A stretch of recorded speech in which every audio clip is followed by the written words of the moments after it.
4.1 involve a very, very special number, and it's the number E. I know that sounds weird to say a number E. It's kind of like pi. Pi is a symbol that represents a number found in nature, found in how circles work. E is a natural number. It occurs in a lot of naturally occurring things. And so people noticed this pattern over and over and over, and they labeled it E. And I believe that was because of a mathematician whose name was Euler, E-U-L-E-R. This was named after him, I believe. And if I'm wrong, I'm wrong, so don't sue me over that.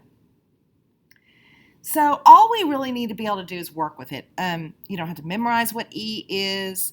We just need to work with it. So if we look at the graph of E to the X, let's think about what would happen. So what's going to be the Y value when X is 0? Well, that's still going to be 1, right? When X is 1, that's E to the first power. That's going to be 2 point something. And then when I square it, it's going to get even bigger, right? Now, when I go into negative exponents, it's going to get smaller. It's going to have the same behavior as any other exponential. It's going to still have a domain of negative infinity to infinity, a range of 0 to infinity, same y-intercept, no x-intercepts, all of that good stuff. But where it comes in handy is when we're looking at real life stuff. So I'm going to use an example. And since these are continued notes, I'm going to call this number 5 because it continues from the last notes. And this is a formula that's for the gray wolf population, specifically in the Great Lakes. And so some scientists, followed the gray wolves. They were filming them and all that. And they were able to track their population. I think they had to use some monitors, some clips and stuff when they would catch them and release them. But they noticed that it followed a pattern. And so they're able to make a function out of it. And here is the function.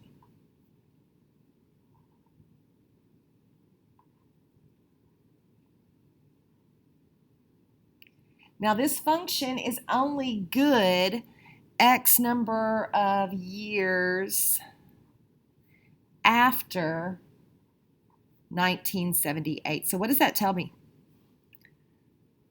Well, first off, that tells me they probably just started the research in 1978, and that's when they first started tracking them.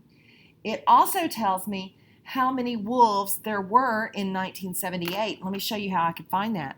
So let's say 1978, we wanted to know how many wolves there were. Well, X is the years after 1978. So 1978 is actually our X equals 0. It's our ground zero. And when I plug in 0 for X up here, X times 0 times anything is going to still be 0, right? So that's going to give me 1145 e to the 0 power. Well, we know e to the 0 power is going to be 1. So in 1978, the population was 1145. So this number in front is always going to be my initial value because it's going to be whatever it is at time 0. Now, how many wolves would there be in 2014, or should there be if it actually follows this pattern? Well, that's how many years after 1978. So I'd have to come off to the side and go, well, minus 1978, that's 36 years. So that means I'm going to be plugging in 36 for my X. So I would be doing, and I'm going to use my calculator, 1145. Now on this calculator, E is above Ln. Do you see this E to the something? It's above Ln. If I was in Desmos, So I'm trying to find, let's see, 1145. Whoops. I've got dyslexic. 1145. And I want E. E to some power is not showing up directly on here. Why is that? Because A, B, C, I can press E here. Now I need the exponent, right? So I need to go back, go up into the exponent, but I don't want a 2 in the exponent, so I'm going to left arrow, then backspace, and I want that to be all that stuff. But I'm going to do it in the calculator since this is a lot easier for me. Whoops. E to the, excuse me, times, we said this was 36 years later. And so using this equation that the scientists came up with, if we follow the pattern from 1978 forward, it's saying there should be around 3,689 wolves in the year 2014. What's interesting is the actual population in 2014 was 3,686. So formulas that have this E in them are very, very good at approximating real life situations that are exponential, and that includes things like population growth, decay, that type of thing. Now, another thing it's good for has to deal with money. So we need to talk about some money formulas. And we're going to be talking about interest. How we calculate interest. So calculating interest. There is a formula for how interest is calculated, and it's called the compound interest formula.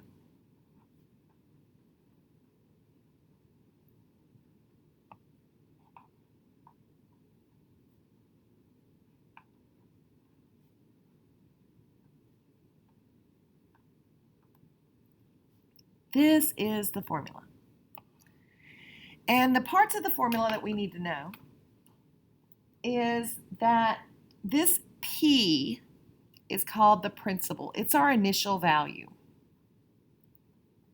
It's what you're starting out with. R is the interest rate.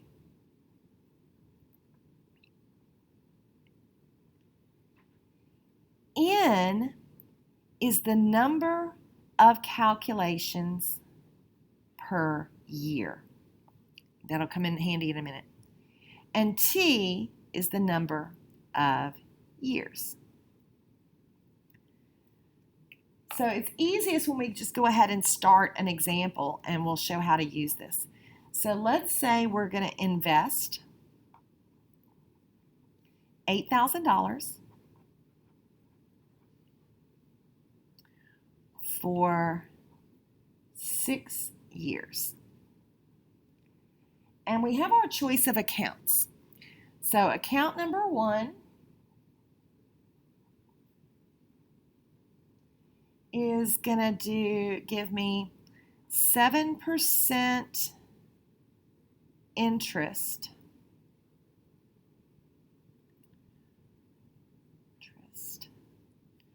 quarterly.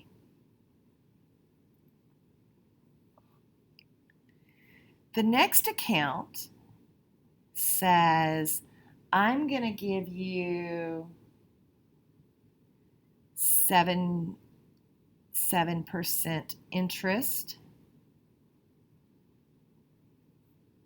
but I'm going to calculate it monthly.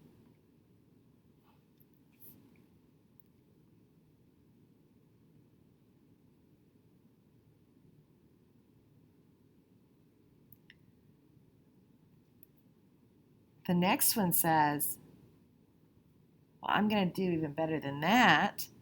I'm going to do 7% interest weekly. Okay, so let's think about what would change in this formula. So the invest $8,000, that's my principal. That's P. 6 years, that's the number of years. That's T. What we're changing on each of these options, well, actually the R is going to be the same on each of these options.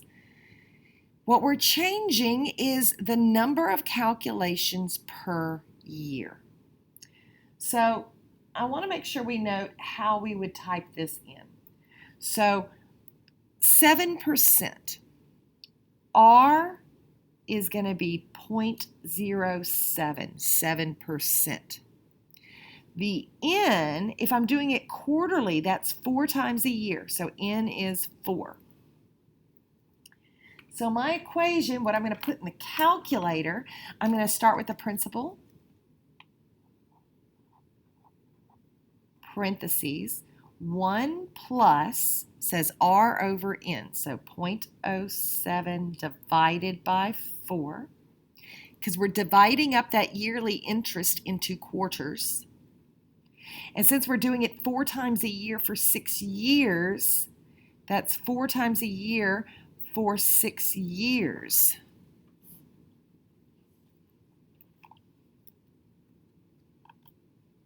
$8,000, parentheses 1 plus 0.07 over 4 to the 4 times 6. It says by the end of the 6th year, I will have $12,131.54. Do you think you're going to have more money or less money if they calculate that interest monthly? Well, so what's going to change on the monthly? P's the same, T's the same, R's the same, N is the only thing that's changing.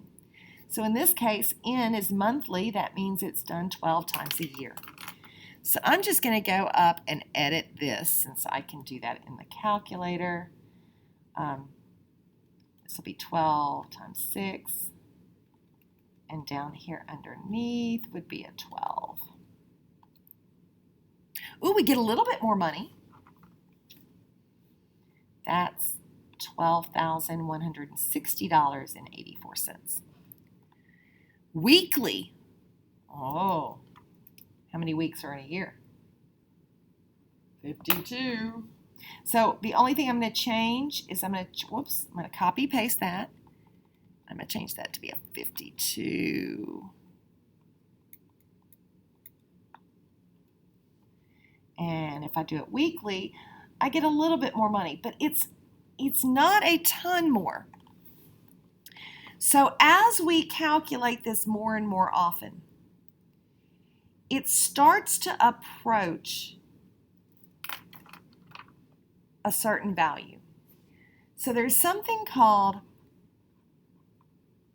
continuous compounding, compounded continuously. And it has a special formula because continuously, I can't really plug in a number for N. It's infinity. I mean, it's more than daily, it's more than hourly, it's more than second. And the formula, if I was wanting to compound continuously, I call it the PERT formula. P-E-R-T. So I need to know the principal, which the principal was 8,000. I need to know the rate. Let's keep it at that 7%. And I need to know the number of years. 8,000 e to the 0.07 times 6.